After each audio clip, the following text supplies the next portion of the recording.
Hey Aaron, how's it Hey, going? Bria. It's good. Good to I'm doing be well. here with you. Yeah, Yeah. you too. So Aaron and I work a lot with separately and sometimes together with families and facilitators of self-directed education. And we do a lot of kind of coaching and supporting these people in their relationships with their kids or other people's kids, whoever they're working with and partnering with. And Aaron does some work in public schools as well. I do not, but he has some expertise around working with public schools and coaching them in some of these ideas as well.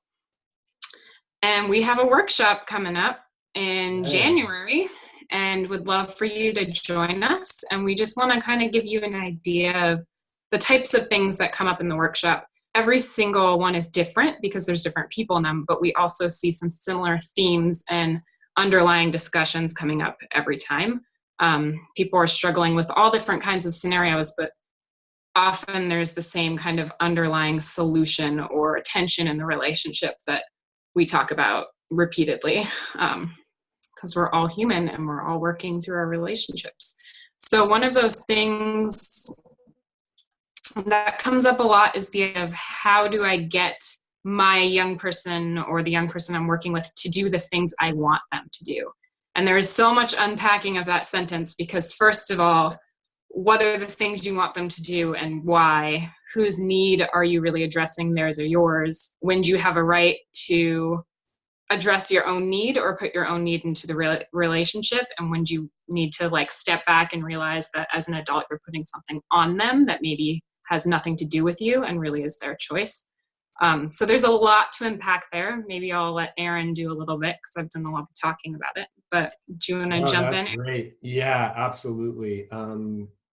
It's one of the most common things that comes up in different areas, right? So one of them might Mm-hmm. be, a common one is around screen time, right? So I need them to, do less screen or chores, right? I would say those are probably the two most common, or homework, right? Like kind of schoolwork or just like either I'm homeschooling and there's some things I want them to do. Like I would love for you to be at grade level in math, and I'm gonna like, even if I sort of say that I don't, I kind of do, and I'm going to pressure you to do that. Right. So those are the three areas that I find the most. I think screen chores and just like learning things. Right. Um, yeah, is there another category you think's a kind of a big one that you encounter, Bria?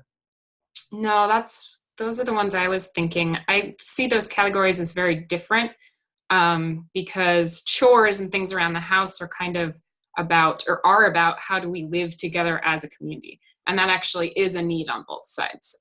So it's Yeah, not just you saying, I want you to do this thing because I decided it's important. It's like, right. I need you to do this thing because it's part of how we live together and Mhm. take care of each other. Yeah. So I see those as separate from the other two.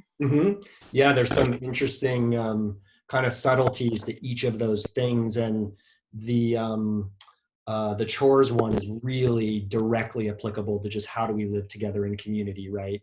And the other two are kind of like more like these are things I want for you, right? I Right. want you to be educated, or I want you to not, absorb so much blue light that you go blind by the time you're 15, right? Like, Right. um, and as I say it, there's kind of a common need that adults have or that we have, I think, in what I've seen, I think they distill down to, which is that ooh, I just did a split screen. Oh no, now I'm too big. Much better to see me small. Um, I didn't see that. oh, it didn't So change. Oh, maybe it's there we go. Anyway, um, so the oh, where was I going with that? you said this common need that adults have. Yeah, that's not helping. Sorry, I can't remember anything That's else. okay. I do that all the time. Yeah. So, oh, the common need. Thank you. Yes, is that we want our our kids that we're responsible for Mm-hmm. to have lives where they can make the choices that they would like to make about Right. how they live their lives, the relationships they're in, the work that they do, etc. And we would really like for them to have the resources to be able to make those choices, because sometimes it takes resources to make those choices, both just kind of internally character resources or financial or other. And we don't want them living in our basement. And that's always fun because it's kind of funny, but kind of true, in that we don't want them to have to live in our basement, I think. Right. Like Right. many of us would love that, but on more of a like, hey, we both love this to happen, versus I have to and have no other choice. And so I think sometimes we put a lot of pressure on these little moments in time that we equate to the achievement of those things we want for our kids. And that we think they want for themselves, or would if, you know, they were adult enough to think about it. Right. And so we put a lot of pressure on like getting them to learn in the ways that we think will help them get to that goal, or to, you know, to be healthy or to develop healthy habits. And so, you know, the idea that I'm going to force you to not, you know, or to eat vegetables or to not do screen or whatever it might be, because it's for your own good. One of the things that's so important is that, I think, is that how we go about addressing those concerns that we have about their lives teaches them more than anything else could possibly teach them. And if we approach it with command and control, power-based approaches, not only do we get less of the result we want, I find, over and over and over again, but we're actually teaching them, I think, that how you get people to do things is that you get yourself into a position of power over them and then you make them. And I would argue that that is the number one lesson that adults are teaching kids today, both in parenting and in schooling, is that this is how it works. Power, power, power. It's okay to force people to do things. And we just don't get close to the results we could get if we were a little more flexible and co-creative and equitable and vulnerable in addressing our concerns and needs openly. And then the question always is, well, what about the 4-year-old that, you know, you can't talk to about it? And come to the classes online, because we will talk all about how to do this at different ages in ways that might use other things than just language. So now I've rambled on for a while, Bria. What do you think? Yeah, I was going to say every age is very different for very different reasons, but it all comes down to relationship and partnership. So if you're approaching it with that mindset, you can kind of apply those ideas to everything. I was also going to say that the other thing we teach them when we say it's about power is that in order to have control over your life and be successful like I am, you have to find power over other people and then assert that. So it's this like underlying lesson that that's how life works, is in hierarchies and who has control over things. And I personally don't feel that that's a healthy way to live. So when you move from that model to a more like partnership-based model, you're basically living those values of like, here's how to be with people in a more healthy way. And they see that, and that's what, I don't want to say instill, I don't like that word. That's what they grow up with and kind of integrates into their belief about the world and how people. And I think it reinforces, right? It reinforces and demonstrates how it feels, right? There's so many things that reinforce how we end up acting in our lives, right? And it feels better to both us as the adult and the child when we approach it that way. And therefore we both learn, I think, and begin to wire ourselves around that, oh my gosh, that is a better way. And the problem is most of us have never experienced that. Right. Because of how we were parented and schooled. It's just, that's kind of what you went through until all of a sudden you were on top. And then that's just how you do it. And there's so many assumptions built in there. And there's so much about the fact that for much of human, I would say, experience, and for many still today, and I would say that, you know, potentially for, you know, communities that are not in the power group in their society, actually learning to obey authority actually can be a life-saving thing, right? And that that we feel. And so, for instance, if we were a serf on the king's land or something, we needed to teach our kids to obey authority, or they could just end up, Right. in big trouble. And that's been true for most of, I think, human life for the last 10,000 years or so, and is very true still, I think, for many communities if they are not the dominant group in their communities. And Right. so I think that just recognizing kind of where that urge comes from as an adult, both sometimes because we want to look like we're doing our job as adults, Mhm. if there are other adults around, or just that we're doing it because we think we need to for their survival. Like we Right. think that helping them obey authority will make them successful at work and not get powered on by other people that might power on them harder than we are right now, right? Like it's almost like an inoculation. I've got to power on you a little bit just so you know how to get beat down Yeah. and don't cause trouble for the ones that are really going to power on you. And so I think that question is really interesting about why do we feel the need to do that, and who also benefits from us taking on that role of kind of Mhm. teaching, being obedient. Who else Yeah. benefits from that, and whose job are we doing when we do that?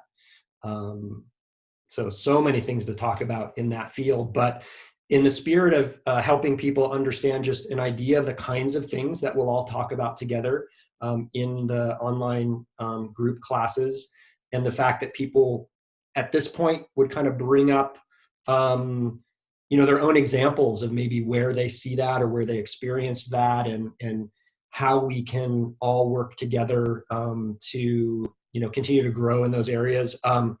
But we also will be suggesting kind of exercises for people to do around these topics. And one of the things we talk about, right, is kind of going through a period of just kind of watching and witnessing what's like our own tendencies, and then what are some things we can actively do to counter them. Do you have a kind of a mindfulness or awareness activity that we might recommend for people around this kind of getting kids to do what we want or think they need topic? Yeah, I mean, for me, the clue is within the most tension, the tension and resistance from the kids you're working with. That's where my clues lie as to what I might not be Mhm. doing in the best way, or what I might be doing in an authoritarian kind of way.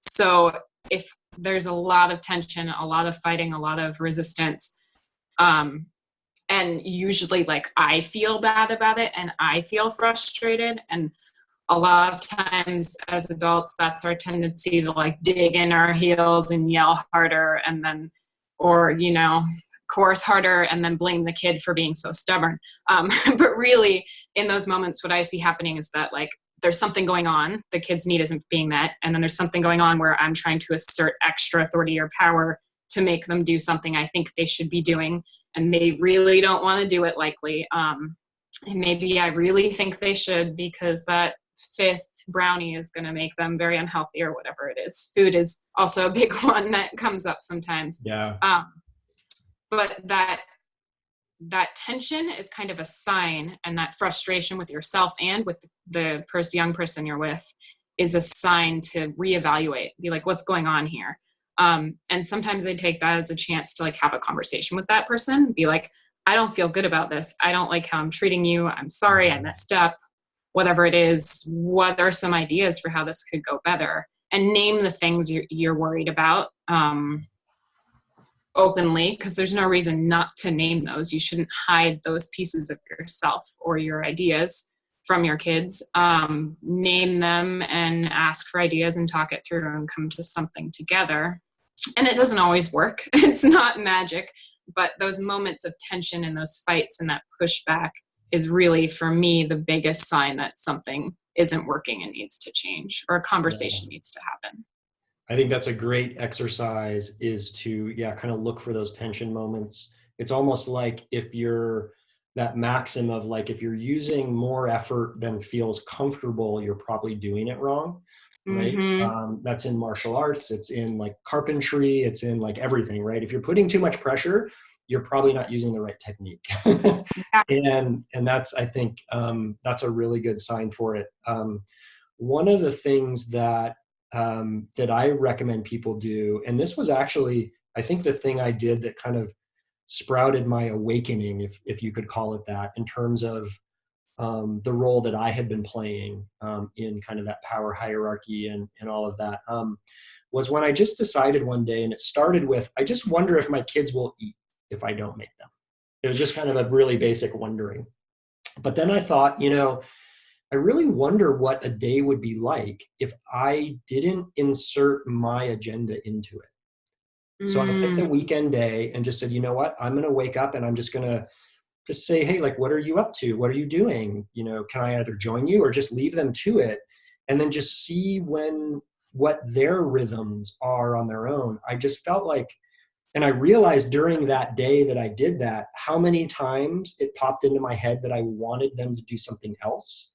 And I recognized that I must drive them absolutely crazy with my constant like nudging of everything about everything they do. Yes. And so I did that for a whole day. And, finally at like 11:30 in the morning, I said, I'm kind of hungry, shouldn't we have breakfast? And I was like, yeah, that sounds like a great idea. I ate an hour ago, but the thing that really drove that home is the next Monday. So I did that on a Saturday, and on a Monday, we had to bring our recycling to the school that we were at, because that was the only place you could recycle where we lived. And I asked one of the kids as we were walking out, I said, hey, could you grab the recycling? And literally every time I would do that up till that point, they would whinge, as the Brits or the Australians would call it. We were living in Bali at the time, a lot of those around. So I was just kind of ready for like, oh, it's not my turn, it's whatever. And what I got was, sure, Dad. And I kind of did a double take, like, what? And I recognized that when we are respectful of other people in just their needs and flow of things in a way that feels fair, people just start doing things for each other because it keeps the balance. Mm-hmm. And so the thing for me that I recognize, what I really notice is if I'm getting like pushback or tension on something I want, if I look back over even just the last few days, I'll find that I wasn't doing what I call like putting respect in the bank. Like I was kind of demanding more than I was giving. And often I can just flip the switch on that with just like, if I'm trying to get them to take out the garbage, just be like, okay, you can't do it now, I'll take it out. And then all of a sudden we're reset. And then the next 5 times I ask them for a chore, they just do it no problem. And so that's kind of my litmus test. If I'm getting pushback, I can guarantee that I've been pushing my need over theirs for some period of time that they've decided is too long. Yeah, and that's a really, really good point. And I think another thing that came up when you're talking about that is that it has to be genuine. Like these aren't like tricks that you're like, oh, I'm just going to let them do what they want for a day and then they'll do all the chores I ask them.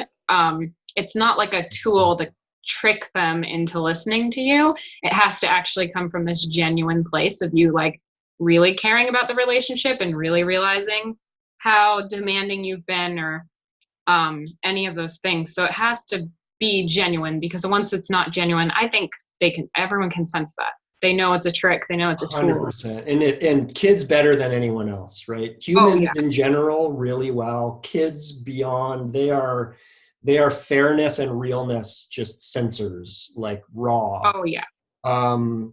It is so absolutely true. And in fact, I mean, I think we may have talked about this before. I see it all the time where the first response of adults generally when we start talking about ways to do things with kids is we start to use them as manipulative tools. Mm-hmm.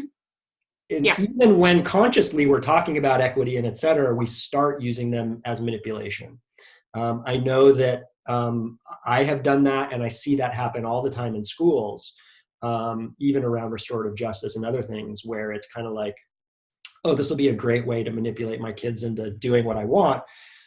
But if I'm not doing it genuinely and truthfully, it absolutely does not work. So that's a great point. And in the classes, that's one of the things that we talk about with each other, right? What are the things that, how are we using these things in our lives and trying them, and what are we finding with them, and how are we maybe undermining our own efforts a little bit in these areas. So do join our classes if you like this kind of discussion. Usually our input would be much smaller, or a fair bit smaller, and then the other people in the online workshop would kind of share their own experience and ideas or reflections and challenges, and then we kind of workshop challenges as they come up, with us sharing kind of our own experience and what we've learned from others. But anyway, this was fun, Bria. Thanks for joining on the call. And this is, by the way, what it looks like too. If you join the classes, there's just lots more squares on the screen. We're all here talking with each other. So the classes this round are in January, right? So sign up if you would like to, and otherwise look for some of our other classes coming up. Thanks, Bria. Thanks, Aaron. See you Always fun. soon. Yeah, always. Okay, bye everybody.